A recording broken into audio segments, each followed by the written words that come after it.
Musical Talk, the UK's independent musical theatre podcast.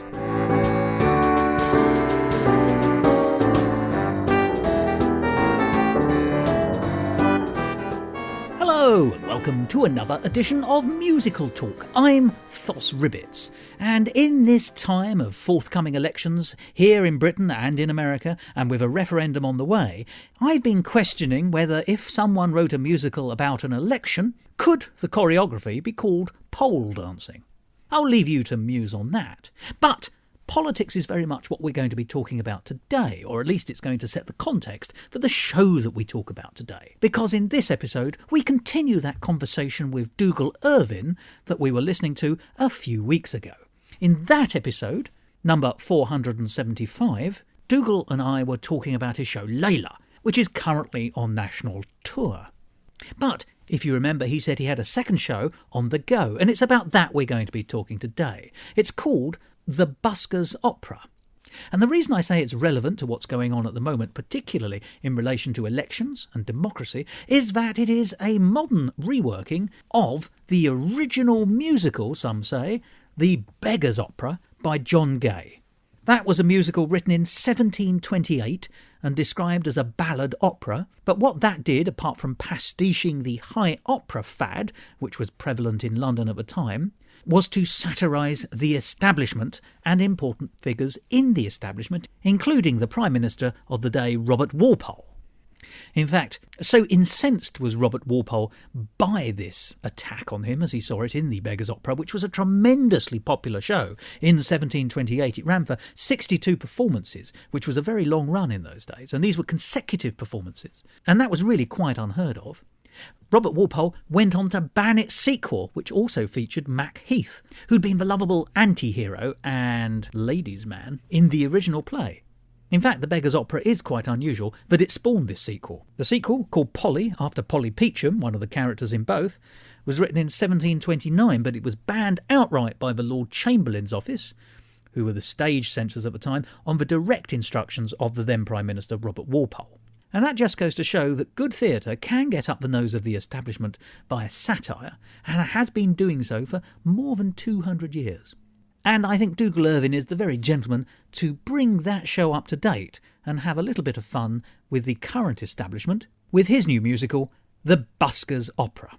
Dougal provided book, music and lyrics for this show, and the details of how you can see it are at the end of the programme. But before we hear that interview with him, and indeed several songs from his new show, let's just have the rundown of what it's about. And I'm taking this from the website of the Park Theatre, which is where it starts its run on the 28th of April. And here's the blurb. London 2012. The world is watching. Can the city deliver the greatest Olympics ever? Pulling the strings is media mogul, broadcaster and puppet master Jeremiah Peachum.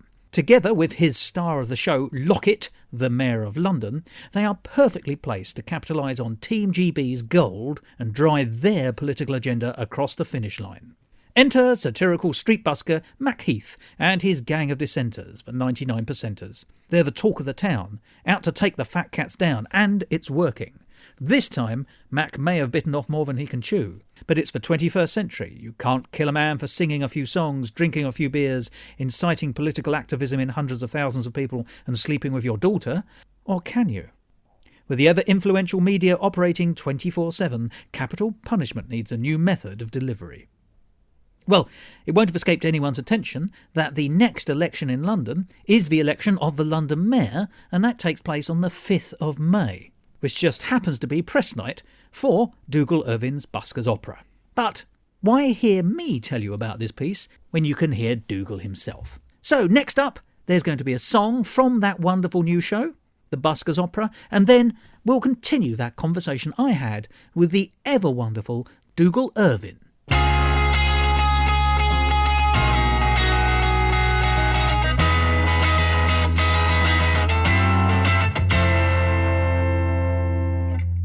babe, I don't know where to start really. It breaks me heart when I see what they've done to you. Sitting there tied to a chair in your underwear. Like your hair, have you had it straightened?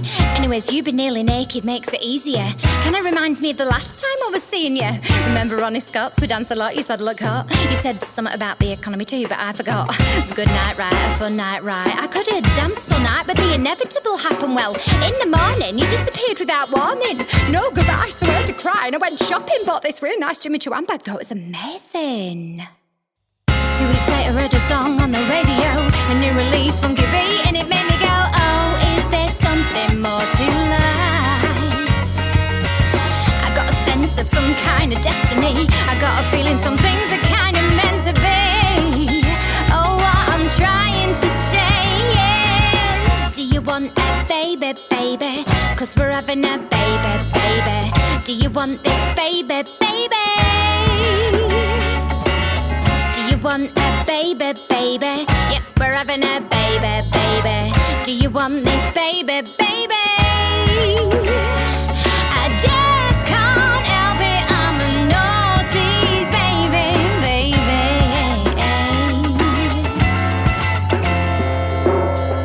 Right, I understand it we're a one-night deal. Please don't feel like I'm trying to trap you or nothing. I mean, I'm too young to have a kid. I was gonna get rid. I even borrowed off my dad the £1,000, but here you are under lock and key in front of me, and I can't help but think of Providence. You're an artist, I'm the mayor's daughter. We ought to capitalise on our potential. We'll get our pictures in a low and okay, then we've got your autobiography. We'll get paid to attend film premieres. Having a child could make both our careers, and I haven't even started on the merchandising. And I record a song for the radio, a new release, funky beat that'll make you go, oh, is there something more to life? Is there something more to life? And if it don't work out for you and me, 'cause no one ever really means eternity, we'll have a battle for custody. So do you want a baby, baby? 'Cause we're having a baby, baby. A celebrity baby, baby. Do you want this baby, baby? It'll be a rich baby, baby. Don't be such a baby, baby. I just can't help it, I'm a naughty's baby, baby. Come on, say something. Do you want it? Do you want it? Do you want it? Do you want it? Do you want it? Do you want it? 'Cause next month I'm gonna drop it. Do you want a baby? 'Cause we're having a baby. Do you want this baby, baby? Do you want a baby? Or should I end this baby? 'Cause it's only a baby, baby.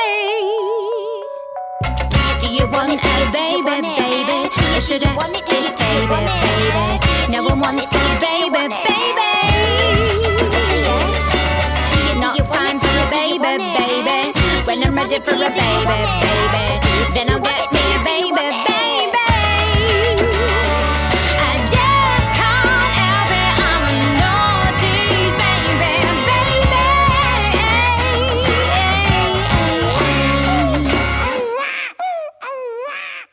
Musical talk. The Busker's opera, as you say, based in a satirical new version by you. This is your sort of triple act thing again, isn't it? Yeah. You're doing book, lyric and music on this occasion. Well, this started out as my assignment, I think. I remember saying to you on this podcast, either the last time we met or the time before, this was an assignment. I'd written Departure Lounge and In Touch, and I wanted to, I didn't have a job, so I thought I'd start writing something on spec. So I was going to... A self-given assignment. Given assignment, like... A self-assigned assignment. Like a self-assigned assignment, like Sondheim adapted something that had already been adapted. So I tried to adapt The Beggar's Opera, which is arguably the first musical, into a modern musical. So yeah, and it sort of just gained traction. And I think, like Layla, because it's based on something that at least somebody can hang a coat on, it was a lot easier to get produced, I think, and certainly than In Touch, because it's a biggish show. There's a lot of characters. This is a cast of 9, still not huge. Cast of 9, band of 2. But it's still big enough to make investors and producers like quake because they've got to pay that many people. So you've got to have something that people want to come and see it. But it's going on at the Park Theatre, and we open at the end of April and until for 6 weeks. Now, I was very intrigued that you've decided to go for the background, the milieu for this is the 2012 London Olympics. Yeah. And because you're doing it in a satirical way, it's actually clear that you're...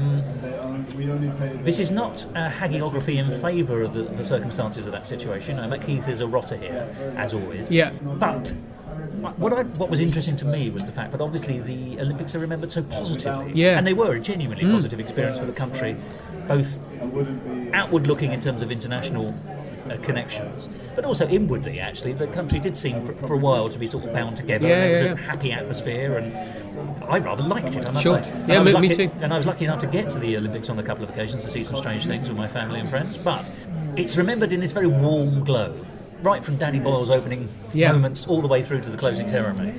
However, the world has moved on since. We also know that the world of sport in various different sports has become mired with controversy, notably recently athletics and football. How do you consider yourself to be brave, I suppose, is where I'm going with this, for deciding to take a satirical negative slant on the context of the Olympics? I think the show is risky in many ways, not just that. I think you may now list all the points. Yeah, it's edgy. It's kind of back to the Departure Lounge days. It's a bit rude in places. It's satirical in sort of, and it pokes fun at lots of people in various groups in various ways. It tries to do a South Park in that it sort of insults everybody to offend nobody. It's an institutional but I know that I'm going to get flack for it, but yeah, it's just what came out. So in terms of the anti-Olympic stance, I, like you, loved the Olympics. I wept actual tears, emotions when Mo Farah won his second gold medal. I was a week. I just couldn't believe it. I was seeing people in London afterwards going, things are going to change. It's Brits back. We are going to poverty's going to go. We're going to sort it all out.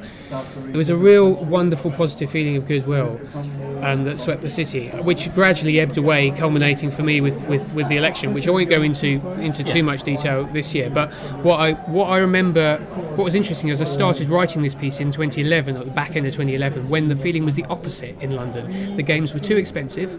No one wanted them. Oh yes, before it was negative, people were seething. Yeah, there was that scandal of the G4S, the security firm that had run out, didn't have enough people. They were way over budget. No one knew what was going to do with that was going to happen with the stadium afterwards. That's still going to be a problem. There was social cleansing going on in the streets of Stratford. Homeless people were being shipped off to Brighton. It was a nightmare. And then in the course of 3 weeks, when the sport happened, and I just remember feeling at the time, I've got to capture this. I've got to capture this pre-Olympic feeling, because I don't know if people are going to remember it. And for me, there's no better metaphor of what a piece of theatre and art can do, of completely turning around somebody feeling and pushing under the carpet what's actually important sometimes, than the games did. It was a wonderful experience, and it could be just seen as a cloak, really, that kicked off everything that the cuts and that homeless services and the public services which continued after that,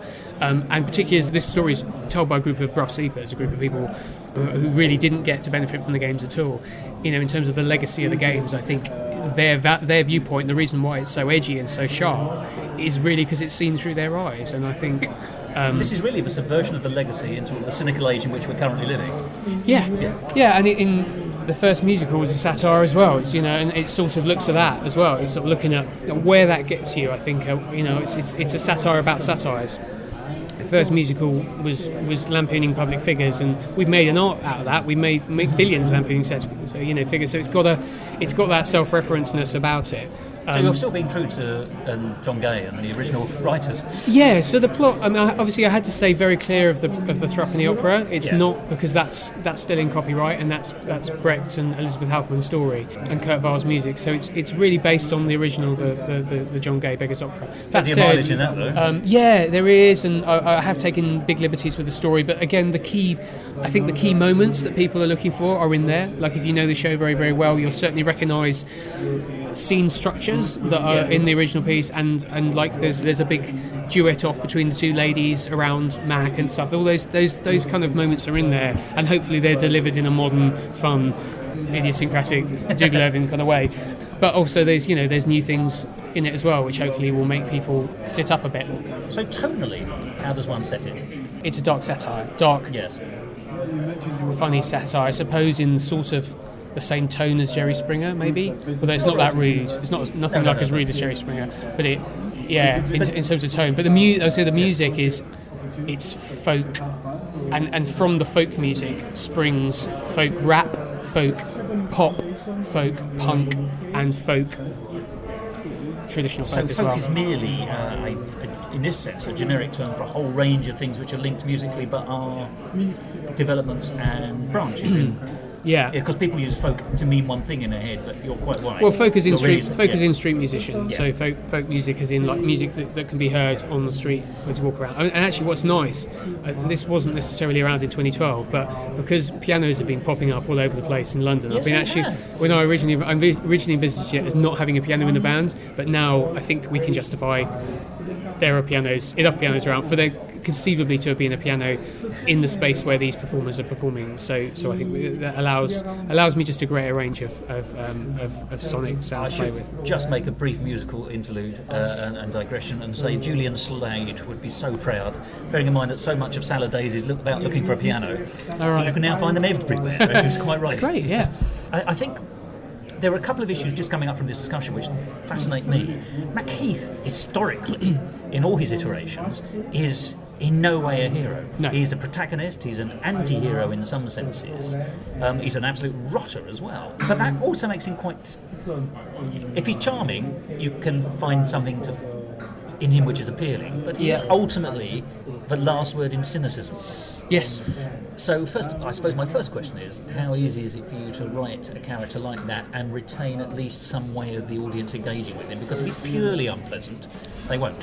It is really, it's really challenging. I mean, I think it's becoming, I don't know if it's always been that way, but I think probably 4 or 5 things that I've seen on TV in the last few years have taken that. The anti-hero is more and more, I think, prevalent in today's pop culture than ever before. I mean, House of Cards was one House of of the Cards, absolutely, yeah. It's weird. It's this weird thing of empathy. You can have empathy for a character without necessarily liking a character, yes, and they're two different things. So, but it's a harder balance to write. Definitely, yeah, and it's a tricky one. And I get myself very worked up and very angry writing it because I have to go there. And the trick with passion, then, isn't it? Sorry, just to take a side step. You were talking about the passion earlier. Yeah. And we were talking mostly about, in Layla it's going to be love and adoration and yearning. In this, it's even as you were describing it, and your own anger about where we are after the Olympics, that's driving you here. Is that an emotion that's ever fired you in your creative terms before?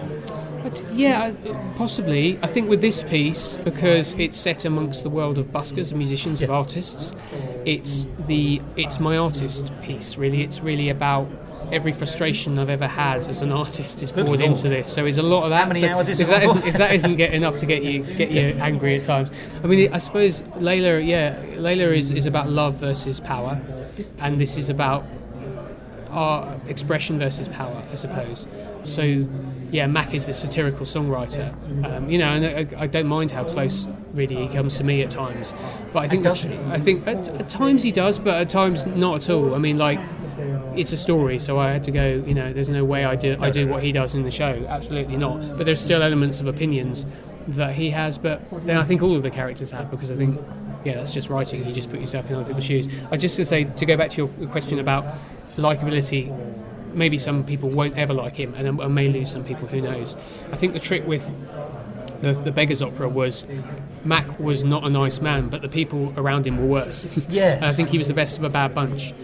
And that's really the best that can be said about him. He also operated in an environment that they had made. Yes. And he wouldn't have been able to operate if it was a better time.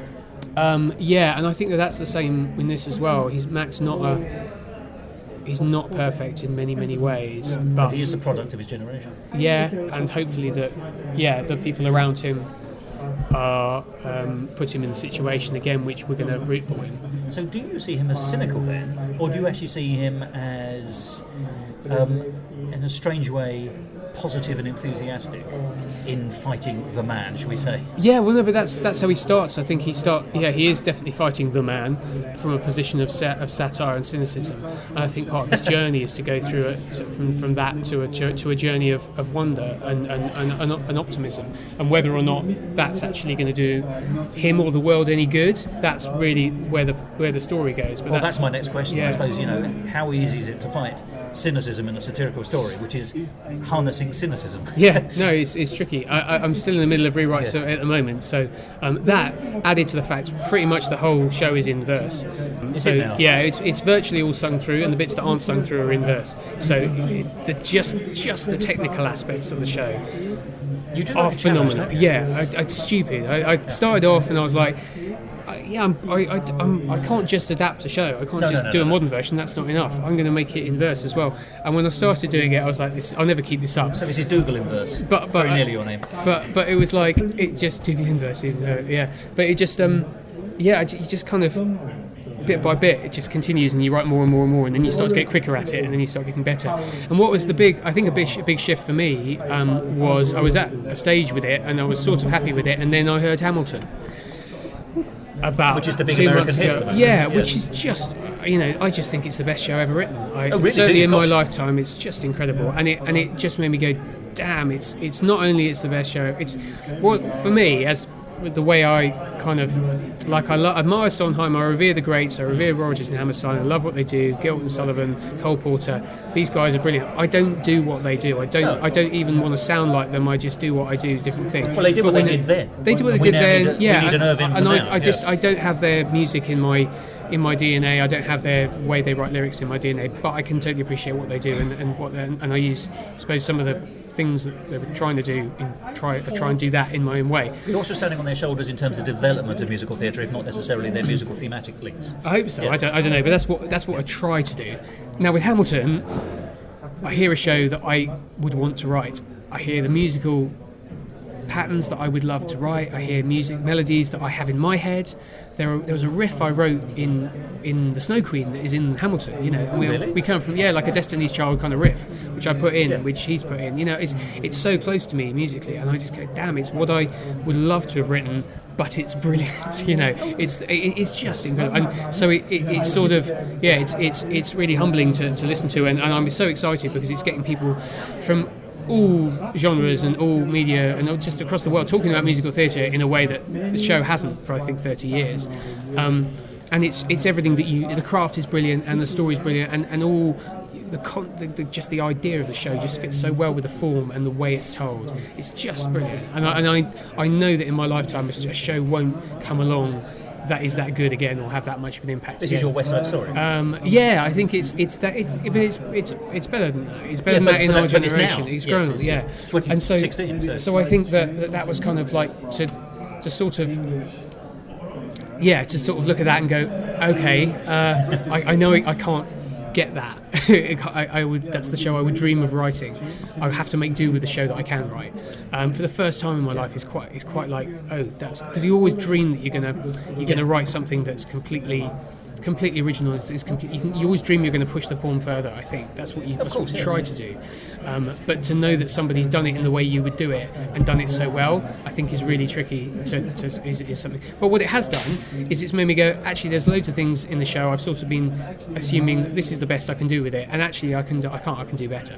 So I've gone back and I've completely rewritten the show again. I started it in December, and I'm sort of in the middle of rewrites now, and hopefully it'll be in a much better place. Not that it's going to sound like Hamilton, but because of the level that Lynn's done with it, I just Can I tell you that's why you're actually a very, very good and a very brilliant writer, if you don't mind me saying, is because you are prepared to go back and scratch and redevelop and work again, and just the very phrase "I can do better, so I did" is the sign of someone who is more than just a hand. I think also it helps. Thank you for saying that. I don't know whether it is going to be any better. It's funny. I've done so many drafts of Busker's opera, and Lottie Wakem's directing the piece, and I've given her. She came on quite recently, but I gave her a couple of my old drafts to look at, and she was like saying, "This draft you did back in like July 2013, there's some really great stuff in here." Oh, really? But anyway, what was I saying about I think I can do that when I'm doing all three, when I'm doing book music and lyrics, because I have no ego about scrapping any of it. If it was three of us trying to write book, there would be somebody would be kicking up a tantrum, and it would probably be the book writer who would have to do most of the rewriting. Of course. The composer would be sitting there going, "I'm not changing that music. That melody's brilliant." Yeah. Whereas as executive producer of all three, I can go, "No, I'm going to cut that song if need be. That song's not going to doesn't work anymore for the story," and I can be brutal with myself in a way that I think it's we're all nice people and collaborate, and we love to push each other to the best, but sometimes that can just get in the way, sometimes. Well, presumably the stuff that you do, the thrill, shall we say, is always going to be the more personal anyway, just because it comes from the heart of you and the head of you and the fibre of you in a way. It's in a way that, collaboration is a wonderful thing because it takes you down paths that you won't travel. But working on your own, if you have the skills, will also lead you down dark and unexpected paths. I use dark in this sense. I think when I'm just doing music and lyrics, when I'm doing book music and lyrics, I can sort of write a song the way that it would be about fourth or fifth draft if it was two people working separately sort of thing. Not all the time. Sometimes I really, really struggle to get past somewhere, whereas if there was two of us, somebody would have an idea and we'd solve it in a couple of hours. It might take me a week to solve that same issue. Well, you don't have to work with the trouble with symbiosis because it's there, isn't it? You're symbiotic with yourself. Yeah, but you can talk yourself into some problems, and you can say, "Oh, there's no way past this." Whereas if you were talking to a real other person, they would go, "How about this?" And then it's sometimes a lot quicker to reach a point of to get past certain barriers, and you can really get yourself mentally stuck, which is when it's time to go for a walk or go and watch something else or go and talk to somebody else about a completely different thing, and then the problem solves itself. But once the song is solid and I have an idea for it and a structure and everything, then in terms of like knowing that there's going to be a musical moment here and they're going to do this and the ensemble are going to do this and blah, blah, blah, and putting all those pieces together, that can all happen really quickly, whereas that'd be the sort of thing you'd have to write a draft of the song first, then work with the composer to rearrange it, and then bring in other characters and the book writer. It would take a week or just technically 2 weeks. So the bits of the process are much quicker, and bits which just take leaving the material, going away and coming back to it fresh again to reimagine it. Yeah. Also, your pacing is entirely your own then as well, isn't it? Because actually you might want to work through the night one day when you're working with other people, they might not. Yes. As simple as that. Yeah, and practically right now I'm just I'm able to kind of sit at home and work on it a lot. And I can work to my own schedule. Now, let's talk back about the tone again. Would you, and this is the tone of the drama in a sense, the book. I love the terms used. His profile will be from cynical to wonder, if you like, which is a marvellous journey, and wonder must be the greatest gift for us all. When we're on those rare occasions when we find something in our lives that make us genuinely starry-eyed. Yeah, how wonderful that is.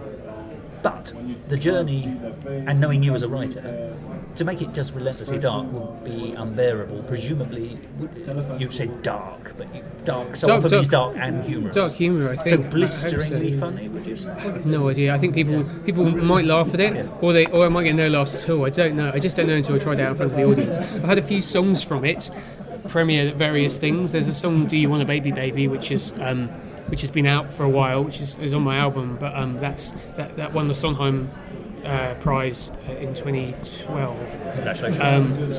So that's been around about, and we've that was on the Lane Page just the weekend. Actually, we just had it. So that's sort of an idea of the tone of bits of it. So it is funny, but it's also, there's a moment in the song where she's sort of saying to Macheath, should I keep this baby or should I just get rid of it, because it's not going to make us any money, which is such a dark thing to say. It absolutely is. And I think that, I'm a big fan of Martin McDonagh. He's one of my favourite playwrights, and his ability to sort of write a funny line and then suddenly have the bottom fall out of you, go, oh, should I even be laughing at that? I think that's what I feel some of this material is. I don't know really until the audience see it, but it really is. Might be moments. This is proper gallows humour in that sense, in the sense that you have the laugh, but then you do fall through the trap. Yeah, and maybe it's too much. I don't know. I've got a bit of time to finish the final what won't be the final draft, but another draft on it. And I've got a bit of workshop time in sort of February, March. And it seems to me that workshopping is going to be half the deal with this, though, isn't it? Workshopping is what? Half the deal? Half a deal, because that's where you will get responses from both your performers and anyone who's watching it independently. Yeah, I mean, I think the audience, workshopping will be useful, definitely. I've had a couple of workshops of it already, and it's the tone of it's in a good place. It's really, I think the workshops are really just about, more for me than anything, to sort of to be able to step back from it and just make sure the story works. I think for me, like, something can be funny or satirical or tragic or whatever. Those beats can all be, but if the actual story doesn't work, you're not allowing the audience to really go on that journey. To feel cynical when they're supposed to feel cynical, to then feel happy when they're supposed to. So, I think the large part of the workshop for me is to be able to hear it by a bunch of other people, so it's profile modelling in a way, isn't it? And the director, going, okay, yeah, this bit of the show is just cluttered here, or it's not kind of working and stuff, or we've got too many of this idea here, and that sort of stuff, which is like looking in the mirror and seeing the cream all over your lip from your coffee, is really the only time you get to sort of see that. And you just can't, you can wipe your mouth, but the coffee froth can still be there, to continue that metaphor. You can't see it until you put it in that mirror and look at it. But you're so honest, and just in these conversations, I love the fact that you can rip the process to shreds and you can rip the work to shreds if the outcome will be better. It seems to me that this has the potential of being a brave piece, and that can be a weighted term. But it seems to me it's being a brave piece because you're being brave in writing it. The very fact right at the beginning you said you thought you might get some flack for writing this, and that's not deterred you, because it's a piece that needs to be written and that you want to write, and it's your project of now, and it is for now, is it not? Yeah. I mean, it's absolutely it's contemporary in that sense. Well, interestingly, like, I imagined, because I started writing it in 2011, imagining it would go on in 2012, around the time of the Olympics. Yay! Cut to 4 years later. The next Olympics. But this is it. So, I was saying this to somebody today, you can either chase the zeitgeist or wait long enough and the zeitgeist will come around again. Because I'm sure that people will be looking at the legacy of the Olympics as we approach Rio. Indeed, yes. People will be looking at the legacy of London. I'm sure there'll be, they already have, not just in terms of the athletes. I mean, I should say there's very little sport in the Buskers Opera. It's not about the sport at all. The games are there as a backdrop the whole time, and they're very much there. But it's very much about, I suppose, the feelings of using the feelings and the political views of the people of London as capital of that time, and how people were trying to tap into that and use it to their own agendas. That's really what it's about. So the gold is not the gold that the gold medal won. The gold is the legacy that the city will have. The gold in terms of it being for a brief period the business capital of the world, where all the deals were. That's where the money is. This is going to sound terrible, but you're saying that the capital of the capital is the capital of the piece. I might write that down. That's great. That's gold. That's. You presented me with all my work in blocks. Thank you very much indeed. These both sounds, this and Layla, sound really exciting. They sound really different. They're both. I can't now wait till April and May because I would very much like to see them. Well, come to Watford. I've done the Watford Palace. I've been there on many an occasion. I know Watford tremendously well. I should be glad to. But how wonderful it is that you're balancing your babies, as it were. It seems to me you have very, very dissimilar twins, and they both promise to be bouncy and offer something very different to the world. Every child is a world of potential. I'm muddling up my metaphors dreadfully here, but I think that no one's ever. I spoke last time, I think, about a Dougal Irvine sound, but I think when it comes to Dougal Irvine work, no one's ever going to consider you to be trammelled in any way whatsoever. To be what? Trammelled. When I say trammelled, I mean you're not set in a rut or a furrow or in a box. No one will ever say that you are trapped within narrow limits of your imagination. It seems to me that you can go off in any direction. Bless you. Thank you again for looking at what I do with that kind of an eye and saying that I sort of don't really. You've never let me down yet, though. Well, here we go. 2016 will be the year, but I think I do feel actually, weirdly enough, now I've been doing this a little bit longer now. I've been sort of writing full time since 2009, so this will be the 7th year, and I'm starting to now get to the stage actually where I am looking for those.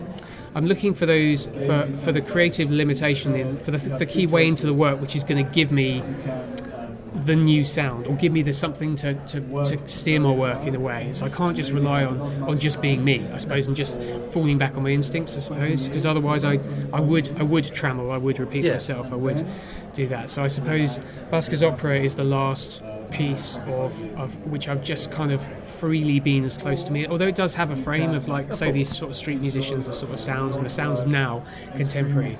But you've dredged it from yourself. Yeah, in terms of it feels very organic.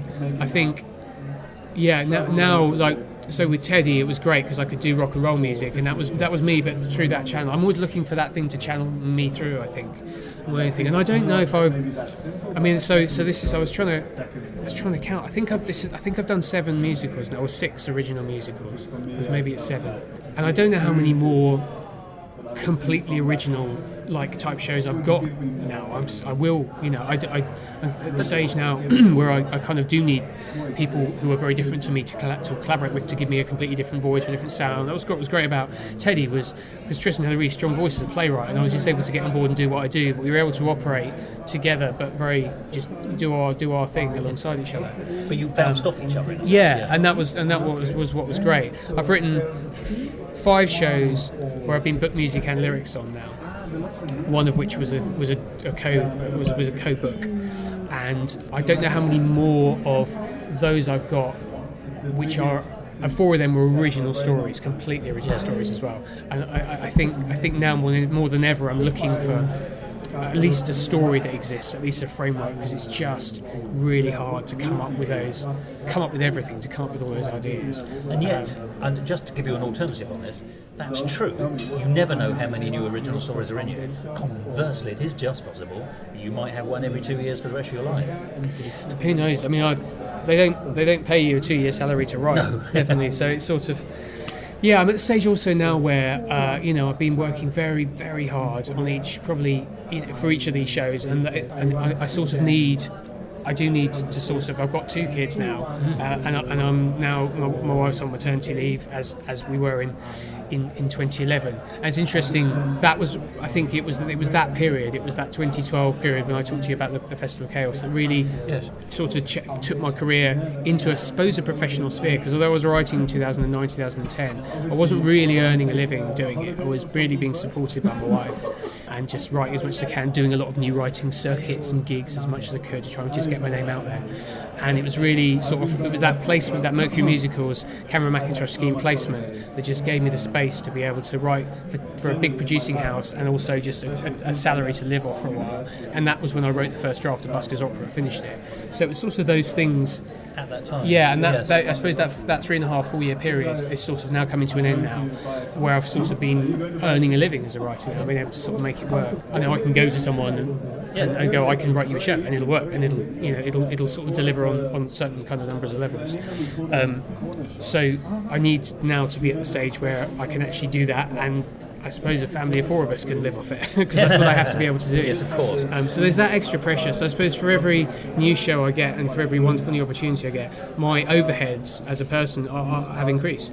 And I remember reading an interview with Rufus Norris when he took over. He's just taken over as a national, and in his interview he said, if you're starting out as an artist, keep your overheads low.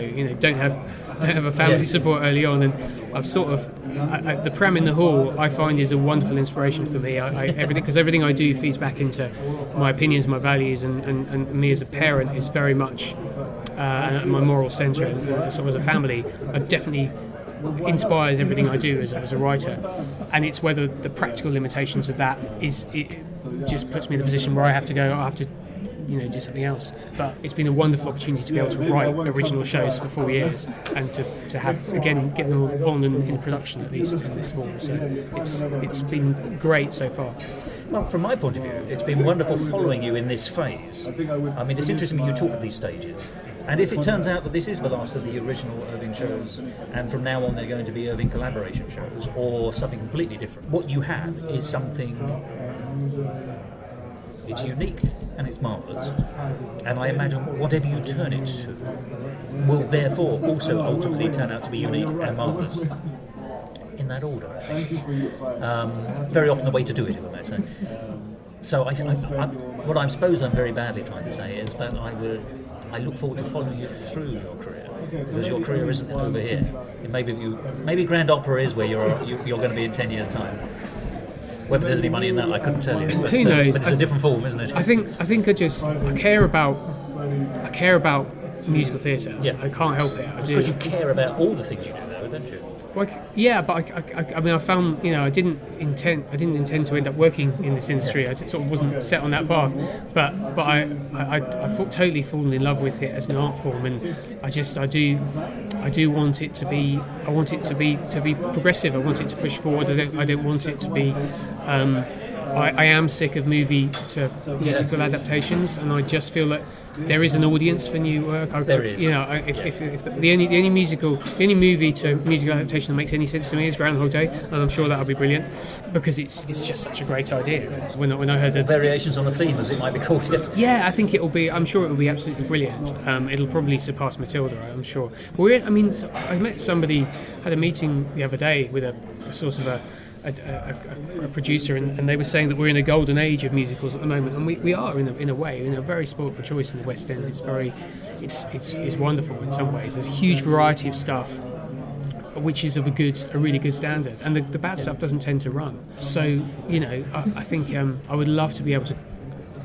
I think I am ready, and I would love to get hold of a big title, something that everyone is going to come and see. And I think now I'm at the stage where I could deliver on that in a way that gives an audience what they expect and something more, which I so rarely get when I go and see a movie to stage adaptation. I usually just get the film on stage, or a slightly slower and more ponderous version of the film on stage.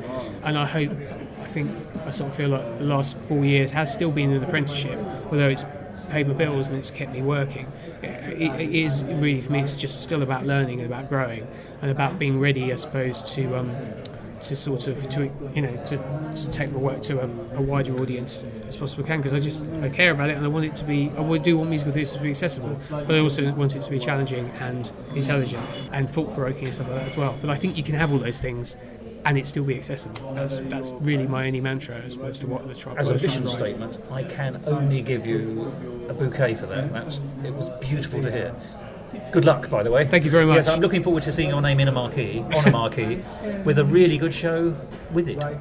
Not that you haven't had that before, but I'd like to see it on the front page of a West End musical theatre. Well, do come and see Layla if you can, and Busker's Opera if you can. I'd love to have a chat afterwards and hear what you think, because we always meet before the shows and never talk about them afterwards. Well, 2 years later. Yeah. So however, we've spoken about Layla. How can people see the Busker's Opera? Busker's Opera, you can go to the Park Theatre website. It's www.theparktheatre.com. This is from my own website, which it'll be another virtual link to talk about. Busker's Opera will have its world premiere at the Park Theatre from 28th of April to the 4th of June 2016. You see, I put the dates on this one. The show is produced by Michael Peavoy, Neil Marcus, Paul Tyra and Jamie Clark, and is supported by Arts Council England. Yay! Tickets here. Click on the virtual link. Dougal, thank you so much, and I will take you up on your offer. I'll come and see these shows, and if nothing else, we'll meet in the bar afterwards, but I would love to talk about it. We'll have a chat. We won't put it on tape, but we'll have a chat about it. But may I wish you huge success for 2016. It's almost a futile thing to say, because I actually know it's going to happen. You're going to have a fantastic family life with your second son. You're going to have a fantastic professional life with your next 2 babies, Layla and the Busker's Opera. And then, as you say, there's phase 2 of the Dougal Irvine world of musical theatre, which I personally adore. Well, thanks, Dos, and thanks, again for having me back on Musical Talk, of which I love listening to it. I'm a subscriber, I'm a fan, so it's a genuine honour to be. This is a bit of a mutual loving, really, isn't it? Yeah, it's awesome. Okay, we'll turn the mic off because it could get messy.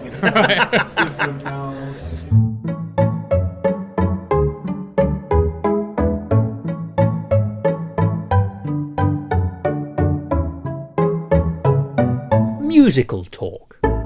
Well, there we are. Dougal Irvine, who's always a joy to talk to. And if that wasn't enough, he's also a great writer, as you'll find out if you don't know already, because you can go and see his work, the Busker's Opera, here in London, between the 28th of April, which is when previews start, all the way up to the 4th of June 2016, of course. And that's on at the Park Theatre, which is in Clifton Terrace in Finsbury Park.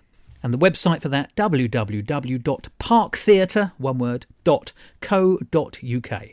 And as it says on their webpage, the future's ripe for those who mix their artistry with politics.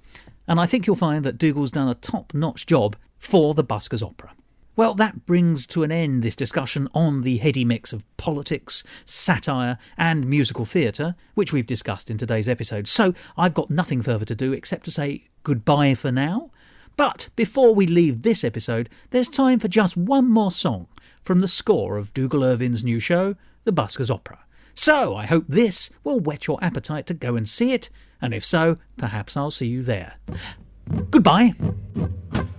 This is the tale of the rat that kept on growing. There once was a rat, and it ate so much it got fat. It was a fat rat, bigger than a cat. It was so obese that its legs ceased to carry its weight, and so it lay as bait awaiting its fate. It was found on the ground by a groom and his pretty young bride. The bride cried, take the rat inside and keep it as a pet. And so they kept it, and it ate more than any rat had ever ate before. The rat sat on a wooden stand, and the couple fed the rat by hand. Turns out what the fat rat loved to eat was the rubbish people throw away in the street. This is the tale of the rat that kept on growing, and the people had no way of knowing how to stop the rate of growth from slowing. Do you not see where we're going? The rat grew so big it filled the whole room. Its growth went boom with all the rubbish to consume. The couple ran out of rubbish, they had no more, so they collected from the neighbours via door to door. Word reached the mayor, who had an idea. This thing makes litter literally disappear. This rat has potential to be the solution to our very real problem of waste pollution. The whole town rushed around in haste to bring the rat in on essential waste. The more they found to throw away, the more that the rat grew every day. The tale of the rat that kept on growing, and the people had no way of knowing how to stop the rate of growth from slowing. Do you not see where we're going? The rat was so big it was the size of the town, with fur so healthy and wealthy and brown. As everybody signed to the mayor's proposal, let the fat rat deal with the waste disposal. So half the population worked night and day to create useless things that could be thrown away. The other half were busy keeping the rat fed, and the mayor lived in peace up on the rat's head. The land was cleaner than it ever been. There was no rubbish anywhere to be seen, with only one problem, just only one: the massive giant rats blocking out the sun. The tale of the rat that kept on growing, and the people had no way of knowing how to stop the rate of growth from slowing. Do you not see where we're going? The rat was so enormous now, to put it bluntly, it was too big to measure, about the size of a country, and all the world's leaders sat in hot debate. Our rat's too big, it's become its own state. Is it time to stop this? Is it time to quit? Can people really learn to deal with their own shit? The trouble is, the rat provides motivation. Creating and dumping drives every nation. If we don't have a rat, you see, we might descend to anarchy. We can't go back to how we were. Let's live on the rat, we'll live in its fur. The tale of the rat that kept on growing, and the people had no way of knowing how to stop the rate of growth from slowing. Do you not see where we're going?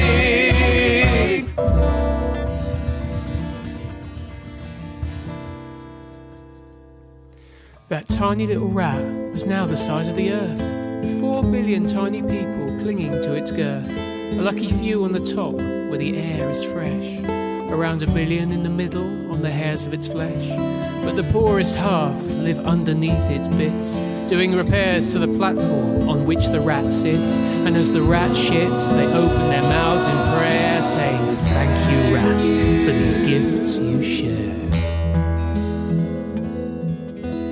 They don't know they're eating waste. It's the only thing they'll ever taste, and only those on top are allowed to know. That fat old rat died years ago. The tale of the rat just keeps on going, and we all have no way of knowing how to stop the rate of growth from slowing. Do you not see where we're going? Do you not see where we're going? Do you not see where we're going?